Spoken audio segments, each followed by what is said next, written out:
नमस्कार दोस्तों, मैं अजीत रंजन अधिवक्ता और विधिक सलाहकार अपने YouTube चैनल पर एक बार फिर से आप तमाम लोगों का हार्दिक अभिनंदन और स्वागत करता हूं। दोस्तों, एक लाइन में आज फिर से दोहरा देना चाहता हूं कि 100 में 70 आदमी फ़िलहाल जब नासाद है, 100 में 70 आदमी फ़िलहाल जब नासाद है, दिल पे रख कर हाथ कहिए देश क्या आज़ाद है।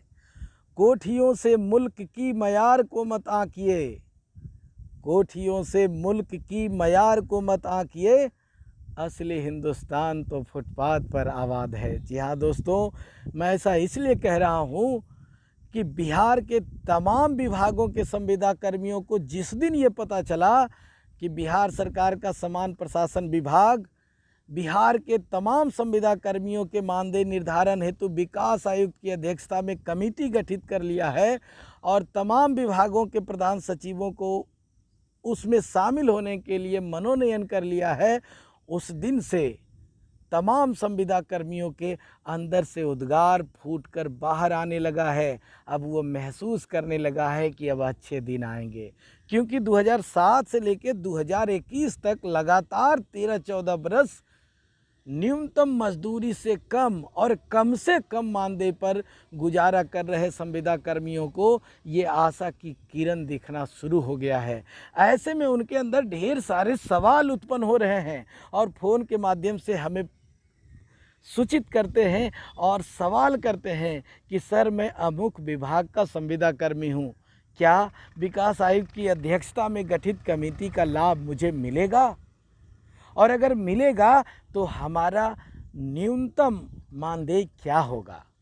और अगर मानदेय का निर्धारण हो रहा है तो इसकी घोषणा कब होगी। और इस तरह के ढेर सारे सवाल हमसे पूछे जा रहे हैं। तो दोस्त, आप किसी भी विभाग के संविदा कर्मी हैं तो आज मैं आपके इन्हीं सब सारे सवालों को लेकर के एक वीडियो बना रहा हूं और इस वीडियो के माध्यम से मैं आपके सारे सवालों का जवाब दूंगा। और आज भी मैं सच बयां करने वाला हूं और आपकी गलतफहमी को दूर करने वाला हूं। इसमें कोई शक नहीं कि जिस तरह से हिंदू धर्म का पवित्र ग्रंथ गीता और रामायण है और जिस तरह से मुसलमानों का पवित्र ग्रंथ उनका कुरान है, ठीक उसी तरह से समान प्रशासन विभाग का पवित्र ग्रंथ चौधरी कमेटी की रिपोर्ट है। और बिहार का समान प्रशासन विभाग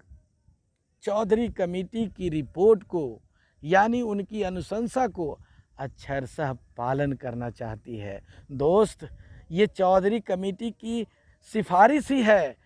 कि अब बिहार के किसी भी संविदा कर्मी का मानदेय न्यूनतम मजदूरी से कम नहीं होना चाहिए। ये चौधरी कमेटी की सिफारिश ही है कि आप विकास आयुक्त की अध्यक्षता में कमेटी गठित करिए और जिस भी विभाग के संविदा कर्मियों के मानदेय का निर्धारण कर रहे हों तो आप उस विभाग के प्रधान सचिव को उसमें सदस्य रखिए। और मानदेय निर्धारण करने से पहले 3 बिंदु पर ध्यान जरूर दीजिए। पहला बिंदु ये है, जो पहली सिफारिश है वो ये है कि अब बिहार के किसी भी संविदा कर्मी का मानदेय न्यूनतम मजदूरी से कम नहीं होना चाहिए। और दूसरी सिफारिश है चौधरी कमेटी की कि मानदेय निर्धारण करने से पहले आप बाजार मूल्य को जरूर देखिए कि बाजार मूल्य अभी क्या है। और तीसरी जो सिफारिश है चौधरी कमेटी की वो ये है कि आप जिस भी विभाग के संविदा कर्मियों के मानदेय का निर्धारण कर रहे हैं तो उसके समकक्ष यदि बिहार में किसी विभागों में कोई कर्मी कार्यरत है तो वर्तमान में उसका मानदेय क्या है, उसका वेतन क्या है। और यही सिफारिश है कि यदि उसके मानदेय का मैक्सिमम आप दे ना पाएँ तो मिनिमम भी ना दें, आप बीच का रास्ता अख्तियार करें। तो आपका ये सवाल है, जो पहला सवाल है मित्र, कि मैं अमुक विभाग का संविदा कर्मी हूँ तो क्या विकास आयुक्त की अध्यक्षता में गठित कमेटी का लाभ मुझे मिलेगा। तो मैं आज आपके सामने इस वीडियो के माध्यम से सच बयां करने वाला हूं कि दोस्त, ये लेटर जो मैं आपके सामने प्रस्तुत कर रहा हूं ये समान प्रशासन विभाग का लेटर है और इसके प्रेषक सतीश कुमार तिवारी जी, जो सरकार के अवर सचिव हैं, वो प्रेषक हैं और उन्होंने सभी विभागीय प्रधान सचिव, सभी विभागाध्यक्ष को ये चिट्ठी निर्गत किया और इसमें विषय लिखा है जो आप भी देख पा रहे होंगे, विभागीय प्रोन्नति समितियों तथा बिहार सरकार के विभिन्न विभागों के अंतर्गत लोक उपक्रमों में नियुक्त प्रोन्नति हेतु गठित समितियों, उच्च स्तरीय चयन समितियों, संविदा पर नियोजित कर्मियों को देय पारिश्रमिक के निर्धारण हेतु गठित समितियों तथा अन्य समितियों की बैठक में भाग लेने के लिए समान प्रशासन विभाग के प्रतिनिधि के रूप में पदाधिकारियों का मनोनयन हेतु, यही विषय बिंदु है। और दोस्त, मैं सच बयां आपके सामने करने आया हूं कि इस चिट्ठी में जिस जिस विभाग को शामिल किया गया है और जिस जिस विभाग के प्रधान सचिव को इसमें मनोनयन किया गया है, उसी विभाग के संविदा कर्मियों के मानदेय का निर्धारण होगा। फिर से मैं दोहरा देना चाहता हूं कि इस चिट्ठी में जिस जिस विभाग का जिक्र किया गया है और जिस जिस विभाग के प्रधान सचिव को इसका सदस्य बनाया गया है, फिलहाल विकास आयुक्त की अध्यक्षता में गठित कमेटी द्वारा इन्हीं विभागों के संविदा कर्मियों के मानदेय का निर्धारण होगा। तो मैं आपके सामने ये प्रस्तुत करूंगा बारी बारी से। अब आपको देखना होगा कि क्या आप इन तमाम विभागों से संबंधित संविदा कर्मी हैं, और यदि आप इन तमाम विभागों के संविदा कर्मी हैं तो नो डाउट कि आपका भी मानदेय का निर्धारण हो जाएगा। तो आइए मैं आपके सामने ये प्रस्तुत कर रहा हूँ।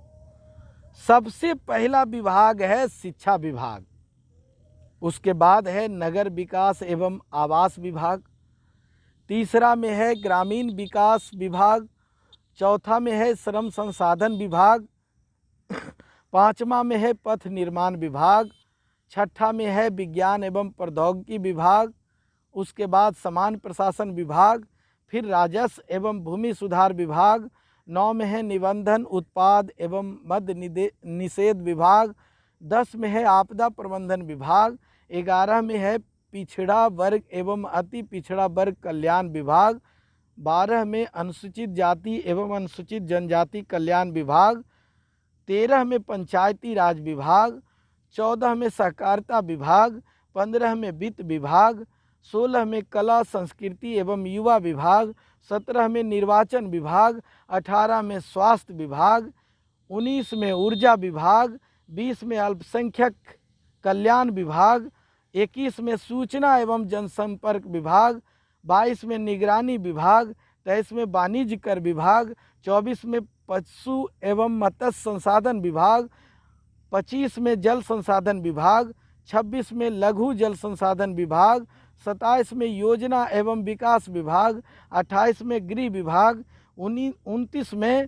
खान एवं भूतत्व विभाग, 30 में सूचना एवं प्रौद्योगिकी विभाग, 31 में संसदीय कार्य विभाग, 32 में मंत्रिमंडल सचिवालय विभाग, सिविल विमानन एवं राजभाषा सहित, 33 में विधि विभाग, 34 में खाद्य एवं उपभोक्ता संरक्षण विभाग, 35 में पर्यटन विभाग, 36 में समाज कल्याण विभाग, 37 में पर्यावरण वन एवं जलवायु परिवर्तन विभाग, 38 में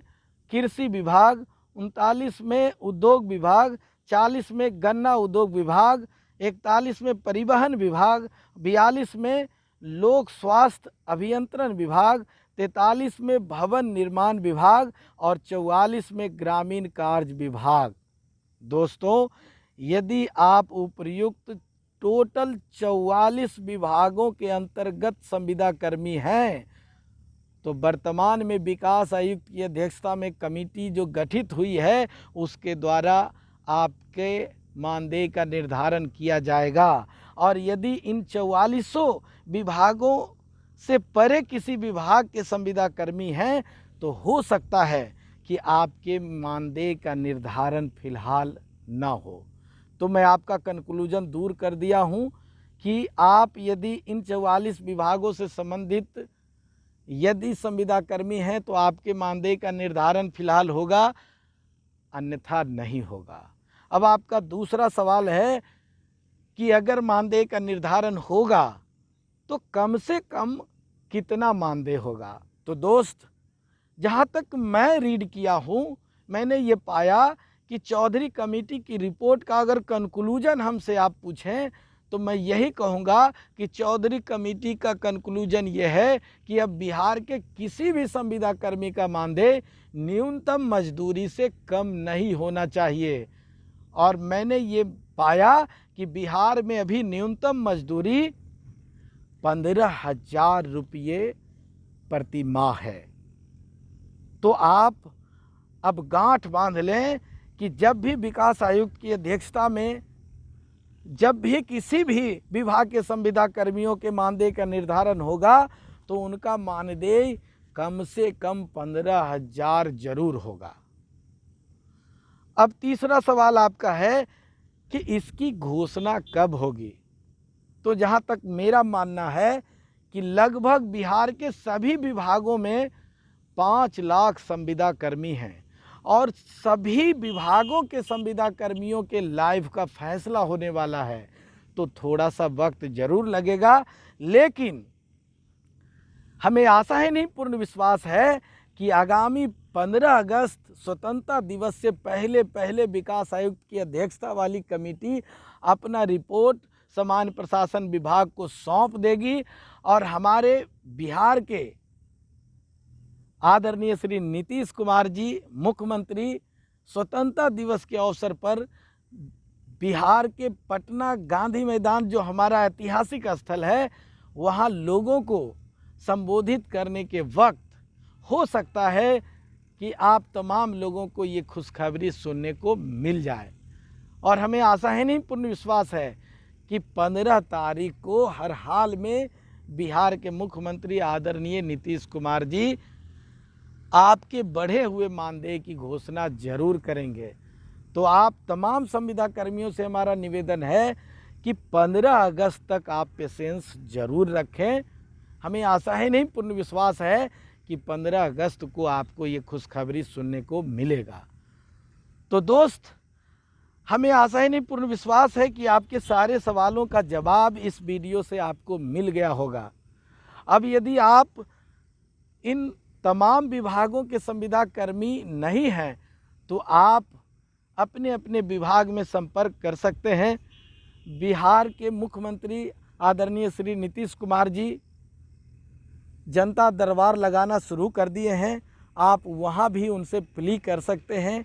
और अपने भी विभाग को इसमें शामिल करवा सकते हैं। तो आज के लिए इतना ही। यदि ये जानकारी आपको अच्छा लगा है तो आपसे निवेदन है कि आप यदि पहली बार हमारे इस चैनल पर आए हैं तो हमारे इस चैनल को सब्सक्राइब कर लीजिए, बेल आइकन को प्रेस कर लीजिए, हो सके तो ऑल बटन को क्लिक कर लीजिए, क्योंकि हमारा ये चैनल बिहार के पंचायत प्रतिनिधियों के साथ साथ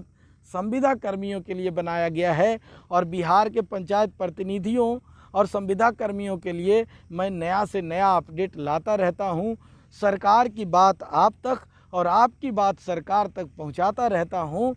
अब तक सहयोग करने के लिए आपको बहुत बहुत शुक्रिया, बहुत बहुत धन्यवाद। नमस्कार।